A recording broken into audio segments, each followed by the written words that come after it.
कि take responsibility of self, कि हम खुद की जिम्मेदारी लें।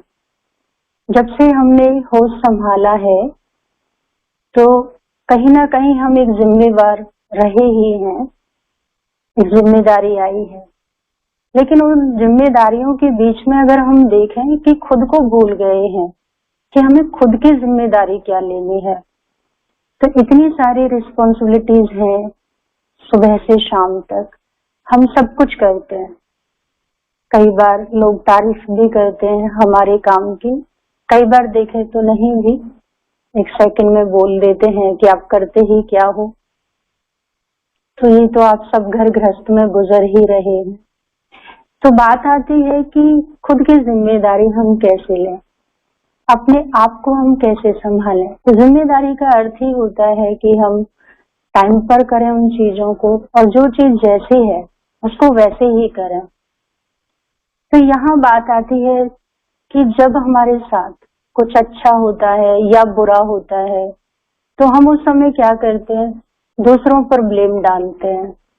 उस समय जो हमारे थॉट्स डिस्टर्ब हो रहे हैं तो हमें ऐसे लगता है कि दूसरे की वजह से, या फीलिंग्स हमारी डिस्टर्ब हो रही हैं तो वो भी दूसरे की वजह से ही, जबकि ऐसा नहीं है। तो सिचुएशन कई बार एक होती है और वही सिचुएशन अगर 10 व्यक्ति के सामने आए तो हर एक का जो रिएक्शन है वो अलग अलग होगा, क्योंकि हर एक ने कैसे लिया है उस पर डिपेंड करता है।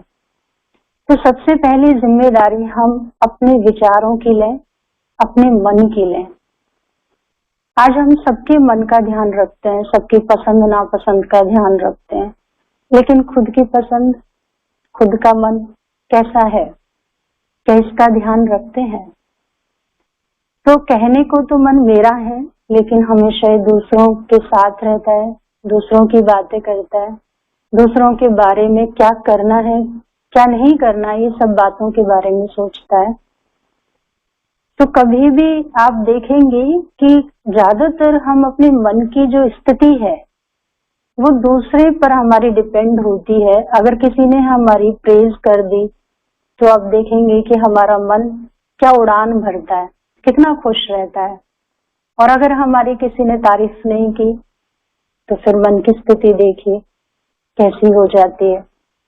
तो मन की स्थिति को, यानी किसी भी व्यवस्था पर हमें डिपेंड नहीं करना है। व्यवस्थाएं ऊपर नीचे होंगी, लेकिन हमारी जो मन की अवस्था है वो मेरे हाथ में है। तो मन को साधने के लिए जब भी कोई बात आती है, परिस्थिति आती है, तो उसको साधने के लिए क्या करना है, समझना है। जब तक हम मन के स्वभाव को समझेंगे नहीं तो हम इंटेलेक्ट का यूज नहीं कर पाएंगे, यानी बुद्धि का यूज नहीं कर पाएंगे। विवेक क्या कहता है उसको हम नहीं समझ पाएंगे। तो मन एक इंफॉर्मेशन देता है जब भी कोई परिस्थिति आई कि ये बात ऐसे हुई। अब यहाँ पर मुझे आत्मा को गाइड करना चाहिए मन को कि हाँ ये तो रोज आती है, इनके द्वारा आती है, क्योंकि इनकी नेचर है। तो सबसे पहले जब मन डिस्टर्ब होता है या कुछ कहता है आपको, तो उसी टाइम पर मन को सुनना है, और सुनने के बाद फिर उसको समझाना है कि ऐसे तो होता ही है, जिंदगी में सबके साथ हो रहा है, कोई मेरे साथ नहीं हो रहा है। कभी मेरी बातें भी इनको बुरी लगती होंगी, इनके भी मन को मेरी बातें नहीं पसंद आती होंगी।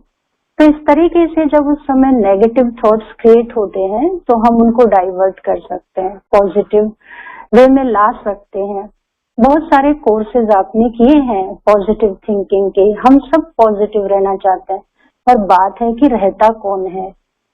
तो पॉजिटिव रहना या पॉजिटिव काम को कैसे लें या परिस्थिति को कितनी पॉजिटिव वे में ले, तो ये क्या हमें दूसरों से सीखना पड़ेगा?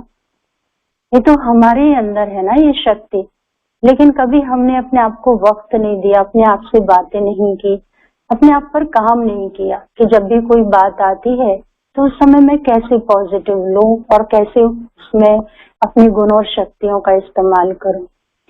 तो सबसे पहले मन को साधने के लिए, मन क्योंकि विचार क्रिएट करता है, तो मन को साधने के लिए बातें करनी होंगी अपने आप से, मन के स्वभाव को समझना होगा।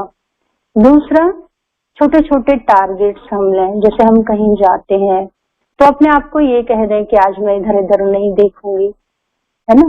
कभी हम कहें कि आज मैं फेसबुक नहीं देखूंगी। तो ऐसे छोटे छोटे से व्रत हम ले सकते हैं कि आज मुझे ज्यादा बोलना नहीं है, बहुत प्यार से बोलना है, कम बोलना है ना। आज मुझे गलत नहीं देखना है। तो इस तरीके से छोटे छोटे अगर हम टारगेट लेते हैं तो हमारा हो सकता है बहुत ज्यादा कुछ ना हो, लेकिन ये तो है कि जो आवारा मन है ना हमारा, वो तो ठीक हो जाएगा।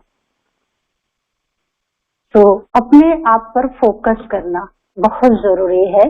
कहीं भी जाते हो, कुछ भी करते हो, डिजाइन करना सीखो। हमारे पास भगवान ने हमें बुद्धि भी दी है, तो थोड़ा सा हम बुद्धि का इस्तेमाल करें। मन तो नेगेटिव ही लाता है और उसमें हम बुद्धि का प्रयोग करते हैं, उसमें कोई फायदा नहीं है। मेन है कि मन नेगेटिव लाए ही नहीं और हम अपने विवेक से डिजाइन करें अपने हर कर्म को, अपने संबंध को। इस पर हमें ध्यान देना है। तो फोकस करना चाहिए। एक गुरुकुल में बच्चे को भेजना था पेरेंट्स ने, तो लेकिन उस गुरुकुल का 2 नियम थे कि जब बच्चा घर से आएगा तो पीछे मुड़ के नहीं देखेगा, और दूसरा गेट पर बैठेगा आंख बंद करके, और जब हम बुलाएंगे तभी आना होगा, कोई लेने आएगा उनको गेट से। तो इस तरीके से पहली परीक्षा में तो वो बच्चा पास हो गया, पीछे मुड़ के नहीं देखा, और जब वहां गुरुकुल के गेट पर पहुंचा तो वहां आंख बंद करके बैठ गया। सुबह से शाम तक हो गई, सिर्फ वही बच्चा नहीं और भी 20-25 थे, लेकिन सब धीरे धीरे कोई 1 घंटा एकाग्रता बना पाया, कोई 2 घंटा। वैसे करके देखा तो शाम तक सिर्फ वो बच्चा ही बचा। तो क्यों? क्योंकि उसने एक ठान लिया था, एक लक्ष्य बना लिया था कि मुझे इस परीक्षा में पास होना है, मेरा एडमिशन होना चाहिए। फिर लास्ट में एक व्यक्ति आया और उसको लेकर गए। तो ये कहने का भाव है कि ऐसे छोटे छोटे टारगेट्स, परिस्थिति जब क्रिएट होती है, संबंध जब खराब होते हैं, तब हम प्रतिज्ञा करते हैं। वो प्रतिज्ञा हमारी कोई काम की नहीं, उस समय हमारे रिश्ते टूटते हैं। हमें पहले से ही अपने आप को साधना चाहिए, अपने मन को साधना चाहिए। और साधना तो हर एक को अच्छा लगता है जब कोई व्यक्ति संयम में बोलता है ना, एक बैलेंस, एक धीरज से काम लेता है, शांति से काम लेता है, प्रेम से काम लेता है, तो आप खुद देखेंगे आपको भी अच्छा लगता है। तो जैसे आपको दूसरे का बिहेवियर पसंद है, तो आपका भी अपना चेक करने की जरूरत है कि कैसा है। अगर दूसरे मुझसे खुश नहीं है तो कहीं ना कहीं गड़बड़ है। तो सबसे पहले जो काम है वो हमें अपने मन पर करना चाहिए, अपने मन की जिम्मेदारी लेनी चाहिए। मेरे मन का रिमोट कंट्रोल दूसरे के हाथ में नहीं है, मेरे हाथ में, इस पर मुझे ही काम करना है, मैं किसी को नहीं दे सकती। तो ये कभी हमने ली नहीं है और बहुत मजा आता है इस जिम्मेदारी को लेने में कि मेरे मन को कोई डिस्टर्ब नहीं कर सकता है। तो मन बहुत सारी बातें करेगा आपसे, एक आपको बहुत अच्छा दोस्त मिल जाएगा अगर थोड़ा सा मन के साथ रहना सीख लें। दूसरा है फीलिंग्स, यानी इमोशंस। अपने इमोशंस के जिम्मेवार भी हम हैं। किसी ने हमें एक बार हर्ट किया, लेकिन उसके बाद जो 10 बार हम बार बार सोच रहे हैं, या 10 महीने हो गए उस बात को, या 10 साल से उस बात को नहीं भुला पा रहे हैं, तो वो तो हमारी गलती है ना। उसने तो 5 मिनट ही हमें तकलीफ दी ना, लेकिन हमने खुद को कितनी बार हर्ट किया। तो हम खुद को कैसे, जिस समय कोई बात हो जाती है संबंधों के बीच में, या हम उनकी क्या एक्सपेक्टेशंस हैं और हमारी क्या थी, वैसा वो हमें नहीं समझ पाते हैं। तो उस समय हम बहुत ही ज्यादा अकेला फील करते हैं कि मेरे साथ जैसे कोई है ही नहीं, सबके लिए मैं करती हूँ, मेरे लिए कोई नहीं। अपने आप को बेवजह हम दुखी करते हैं। तो यानी मैं दुखी रहना चाहती हूँ। अगर मैं आप सबसे पूछूं तो आप कहेंगे नहीं, कौन दुखी रहना चाहता है, हम तो नहीं रहना चाहते। देखिए, अगर कोई सुखी रहना चाहता है तो उसके लिए कर्म करेगा ना, सुख वाले। लेकिन हम कौन से कर्म कर रहे हैं, यानी दूसरे के अंदर अवगुण देख रहे हैं, दूसरे के बारे में ज्यादा सोच रहे हैं, है ना, दूसरों पर ध्यान ज्यादा है, अपने पर है नहीं। तो ये तो अपने आप में दिख रहा है ना। जैसे आप अपने बच्चे को गाइड करते, अपना भी ध्यान रखना सीखो, सबका ही थोड़ी हेल्प करते रहना है, खुद का भी ध्यान रखो। तो ऐसे क्या हम खुद का रख रहे हैं?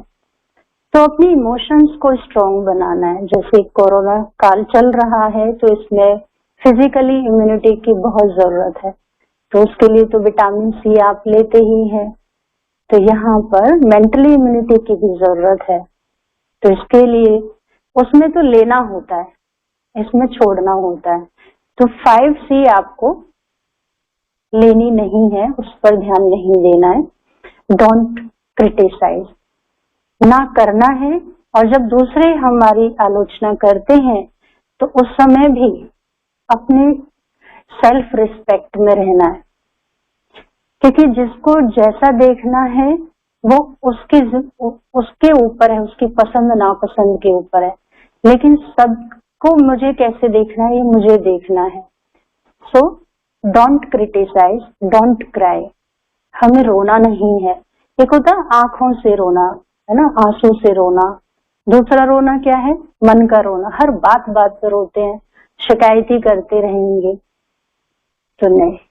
परमात्मा कहते हैं आप सुखदेव के बच्चे हैं, आप सुख महसूस करें, सबको सुख दें, शांति दें, आनंद दें। ठीक है, मैं किसी को नहीं कुछ दे पाई इसलिए वो शिकायत कर रहे हैं, कोई बात नहीं, आज नहीं उनको समझ में आ रहा है, कल आ जाएगा। तो एक ही दिन में थोड़ी हमारा इंट्रोडक्शन दूसरे को मिल जाता है। परमात्मा को 100 वर्ष लगे हैं अपना परिचय देने में, तो हम एकदम से हम आत्मा को कोई दूसरा जान ले, क्योंकि हमने ही नहीं जाना है खुद को, तो दूसरा कोई कैसे जान सकता है। So don't cry, don't competition. हमें किसी के साथ कॉम्पिटिशन नहीं करना है, कोई कॉम्पिटिटर नहीं बनाना चाहिए। डोंट कंपैरिजन, किसी के साथ हमें कंपैरिजन नहीं करना है। डोंट कैरी, तो हमें नेगेटिविटी को कैरी नहीं करना है। कल जो हवाएं थी वो आज नहीं है, कल जो दिन था वो आज नहीं है, लेकिन हम जो कल सुबह बात हुई उसको तो लेकर के चल ही रहे हैं। तो अपने आप को ऑल द टाइम कैसे फ्रेश रखें, अपने आप से कैसे बातें करें कि नहीं, मैं कल जो नीलम थी वो मैं आज नहीं होनी चाहिए। तो कैसे अपने माइंड को ब्यूटीफुल बनाना, अपनी इमोशंस को अपने कंट्रोल में रखना है। तो जैसे इमोशंस को कंट्रोल में और कैसे रख सकते हैं, कोई भी काम करते हैं तो उसको दिल से करना सीखें। जो भी आपका रूटीन है, इसमें आज मैं ये किचन में 1 घंटा काम करूंगी तो बहुत ही शांति से। आज मैं मार्केट जा रही हूँ, बहुत ही प्रेम से मुझे व्यवहार करना है और पेशेंस रखना है। तो ऐसी कुछ वैल्यूज, इनर वैल्यूज आप यूज करें अपने कर्म में, सिर्फ बच्चों को सिखाए नहीं। तो अपने कर्म में जब उसको आप लाएंगे तो आप देखेंगे खुद के साथ है। जैसे मैं जब इस ब्रह्मा कुमारी संस्था में आई तो यहाँ पे 7 डेज का कोर्स कराना होता है, तो सुबह से शाम तक बहुत सारे भाई बहन आते हैं, और मेरी जो नेचर है वो है खुद के साथ रहना। अब सबके साथ मुझे बड़ा ऑफिशियल रहना पड़ता था, तो इतनी बेचैनी सी हो जाती थी शाम तक सबके साथ एडजस्ट करते हुए। तो फिर मैंने अपने आप से बातें की कि ये तो मुझे पूरी जिंदगी करना है, और बहुत सारे भाई बहन वैरायटी आते रहेंगे, जरूर नहीं वही आत्माएं और वही मनुष्य है, कोई और भी आएंगे। तो क्या मैं ऐसे बदलती रहूंगी क्या सबके साथ? तो फिर मैंने, क्योंकि उनके अकॉर्डिंग टोटल चलना वो भी ठीक नहीं है, और अपने स्वभाव के साथ चलना वो भी ठीक नहीं है। तो इसमें एक बैलेंस बनाया कि कुछ कुछ ऐसे जो मेरी नेचर में चीजें थी जो मुझे अच्छी लगती हैं, तो वो मैं उनके साथ ही रहते हुए उनको मेंटेन करती थी। तो ज्यादा जैसे दिखावा नहीं करना, अपनी वैल्यूज भी उसमें यूज करना, बिल्कुल उनके जैसा नहीं बनना। तो मैं देखती थी कि शाम को फिर मैं अपने आप को अपने साथ पाती थी। तो जब मैंने ये प्रैक्टिस की कि नहीं, जब भी मैं किसी के साथ 1 घंटा बैठूंगी तो मुझे खुद की वैल्यूज के साथ भी बैठना है, खुद के साथ भी रहना है, तो बहुत अच्छा लगता था। तो इस तरीके से आप जहाँ रह रहे हैं अपने आप से पूछो, क्या वास्तव में आप वहां रह रहे हैं या शरीर वहां रह रहा है और मन तो पता नहीं कहाँ कहाँ भाग रहा है। तो जो भी काम कर रहे हो वहीं पे रहना है। तो कईयों की शिकायत होती है कि ध्यान नहीं लगता। फिजिकली हम कहीं होते हैं और मेंटली कहीं होते हैं। तो जहाँ अब ये बार बार हमें प्रैक्टिस करना है, जहाँ हम हैं फिजिकली, मेंटली भी हमें वहीं रहना चाहिए।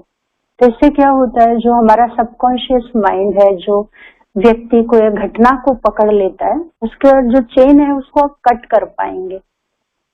तो ये बहुत अच्छा एक अपने आप में एक इनर पर्सनैलिटी भी इसमें डेवलप होती है। जैसे आप फिजिकली एक्सरसाइज करते हैं, ऐसी ही भी एक मेंटली एक्सरसाइज होती है कि फिजिकली एक्सरसाइज क्यों हमें अच्छा लगता है, क्योंकि वहां मन भी साथ आ जाता है। ऐसे कोई भी कर्म करते हैं तो मन को भी अपने साथ रखें। और तीसरी हमें जिम्मेदारी लेनी है अपने एक्शन। हमें अपने कर्मों पर ध्यान देना चाहिए। राजा जनक ने पूछा एक ऋषि से कि व्यक्ति कैसे देखता है, क्या सूर्य की रोशनी में देखता है? उन्होंने कहा हाँ देखता है, लेकिन एक लिमिट तक। फिर क्या चांद की में देखता है? हाँ चांद की रोशनी में भी दिखाई देता है, लेकिन एक लिमिट तक। फिर तो कहीं अगर बाई चांस हम अंधेरे में फंस जाएं, ना सूर्य है ना चांद है, तो फिर मनुष्य कौन सी रोशनी से देखता है? तो बताया कि आवाज की रोशनी से। आवाज की रोशनी कैसे? कि दूर से जब कोई बुलाए कि देखो हम यहाँ हैं, आप इधर आओ, तो आवाज को सुन सुन के उसी दिशा में व्यक्ति चलता है। तो फिर कहा कि अच्छा आवाज भी ना हो तो, और व्यक्ति बहुत ही ऐसी परिस्थिति में फंसा हुआ है कि कोई भी नहीं है उसके आसपास, तो फिर कैसे देख सकता है? बहुत अंधेरा हो उसकी जिंदगी में। तो बताया कि मन की आंखों से, यानी बुद्धि की आंखों से, आत्मा की आंखों से वो क्रॉस कर सकता है। उस अंधेरे में भी वो अच्छा कर्म कर सकता है। तो ऐसे बहुत सारे जिंदगी में हमारे भी फेसेस आते हैं जहाँ बहुत अंधकार आप महसूस करते होंगे। तो हमें दो कला सीखनी है कि भीड़ में कैसे रहना है और अकेले कैसे रहना है। जिंदगी यही दो जगह हमें खड़ा करती, कभी भीड़ में और कभी अकेले। तो दोनों ही में हम अगर सीख जाएं तो कभी भी हमसे विकर्म नहीं हो सकता। कई बार व्यक्ति अकेले में विकर्म करता है, कभी भीड़ में। इसके लिए परमात्मा ने बहुत सुंदर एक बात कही अभी कुछ दिन पहले कि बच्चे जैसे रोशनी में कोई पाप नहीं कर सकता, अंधेरे में पाप होता है, इसी तरह अपनी अंतरात्मा में इतनी रोशनी बढ़ा लें, अपनी आत्मा की रोशनी को आप देखें हर घंटे में कि मैं एक लाइट हूँ, मैं एक प्रकाश हूँ, मैं एक एंजल हूँ। तो हर घंटे में अगर हम ऐसे प्रैक्टिस करते रहें तो हम पाप कर्म नहीं कर सकते। यानी हमारा मन ना पास्ट की बातों में जाएगा ना फ्यूचर की बातों में जाएगा। तो ये प्रैक्टिस हम बार बार करें। तो कैसे करना है, तो थोड़ा सा अभी हम राजयोग का अभ्यास करेंगे। जैसे जैसे मैं बोलूं आप विजुलाइज करते जाइएगा, फील भी करना है, विजुलाइज भी करना है। आप चाहें तो आंखें बंद कर सकते हैं, आप चाहें तो आंख खुली। तो स्टार्ट करते हैं।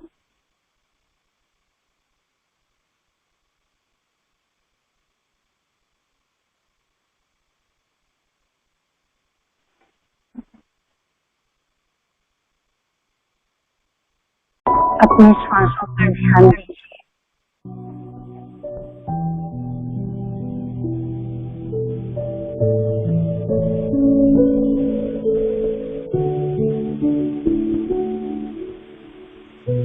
आपकी रीढ़ की हड्डी को आराम मिल रहा है।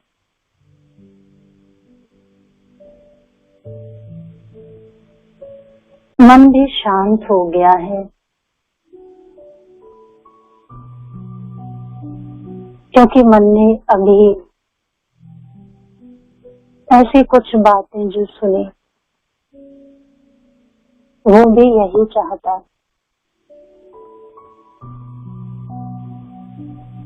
मन को यही तो चाहिए।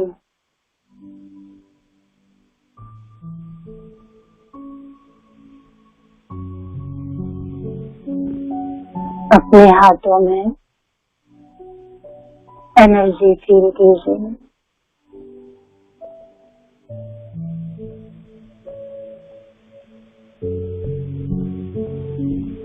और अपनी श्वासों के साथ जुड़ जाइए।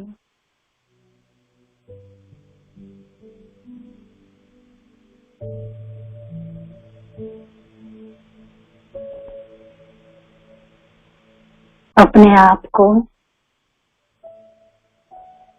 महसूस कीजिए कि आप बहुत शांत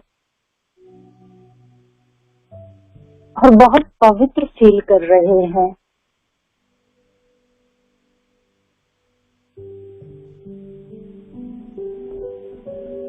आपके चारों तरफ लाइट है, आपका ऑरा है।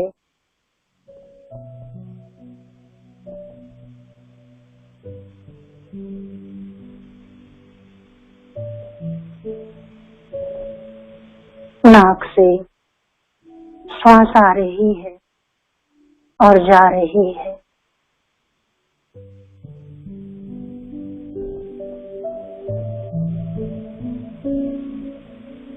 आपका ध्यान शांत होने लगा है।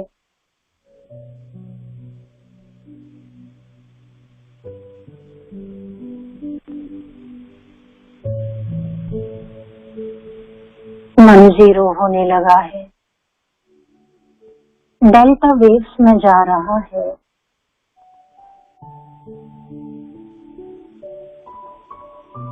सब शून्य हो रहा है अंदर, पूरे शरीर में।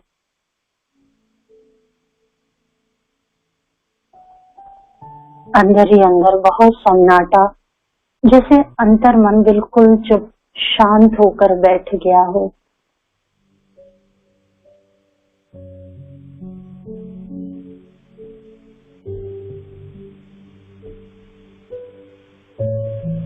बंद आंखों में भी रोशनी नजर आ रही है और ये रोशनी आपके पूरे चेहरे पर ग्लो ला रही है।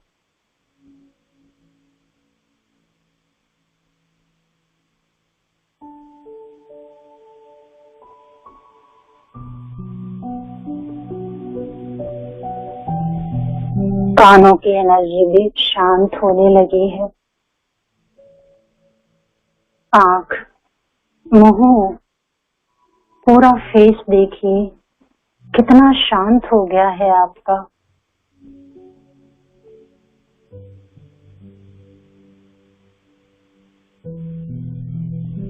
एक योगी की तरह।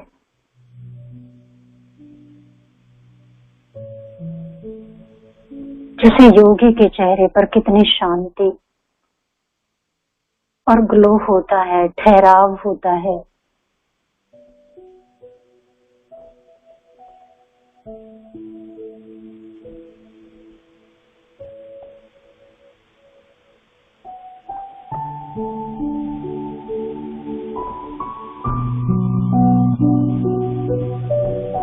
चारों तरफ लाइट ही लाइट, अंदर भी लाइट और आपके ऑरा में भी लाइट। जैसे जंगल में जिस बड़ के पेड़ के नीचे महात्मा बुद्ध तपस्या करते थे, तपस्या करते करते कैसे चारों तरफ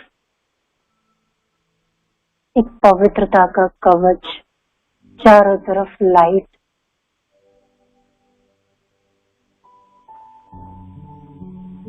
वैसा ही आप विजुलाइज करें, आप भी जंगल में और बड़ के पेड़ के नीचे बैठे हुए हैं और चारों तरफ लाइट ही light, orange colour, yellow colour का ऑरा।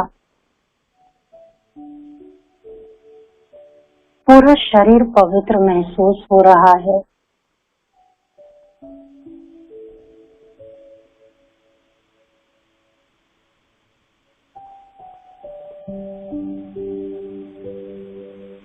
पूरे जंगल में देखिए, सुबह का वक्त है और आप तपस्या कर रहे हैं। सूर्योदय हो चुका है। सूर्य की किरणें डायरेक्ट आपके ऊपर पड़ रही हैं। सूर्य की पहली किरणें आपकी बॉडी, आपका माइंड रिसीव कर रहा है।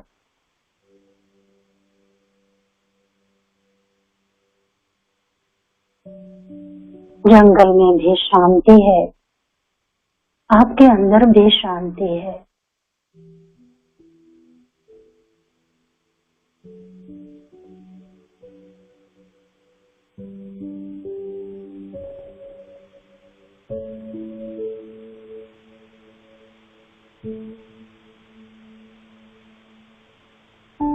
खुले आसमान के नीचे जंगल में नेचर के साथ और अपनी एनर्जी, अपनी प्योरिटी, अपनी पीस के साथ, और इधर से मानो सूर्य के समान ही वो सुप्रीम सोल, वो परम ज्योति, वो निराकार जिसे सूर्य के अंदर ही स्थित है और वो अपनी सारी पावर आपके अंदर ट्रांसफर कर रहे हैं और बहुत नजदीक है आपके। सारी किरणें आपकी बॉडी को हीलिंग दे रही हैं।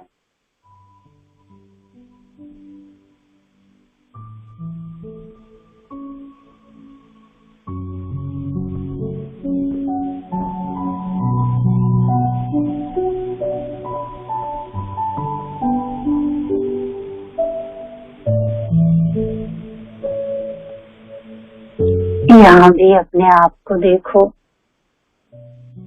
पूरा शरीर, हाथ पैर बिल्कुल लाइट, ना शरीर का कोई बोझ, ना मन का, दोनों हल्के हो गए हैं।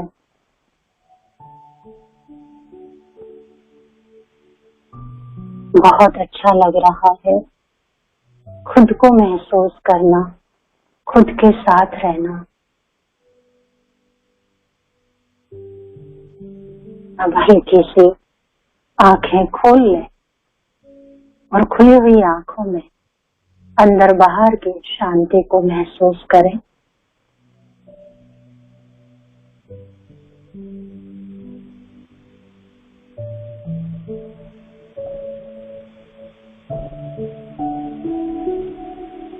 गहरी लंबी सांस लें और छोड़ें।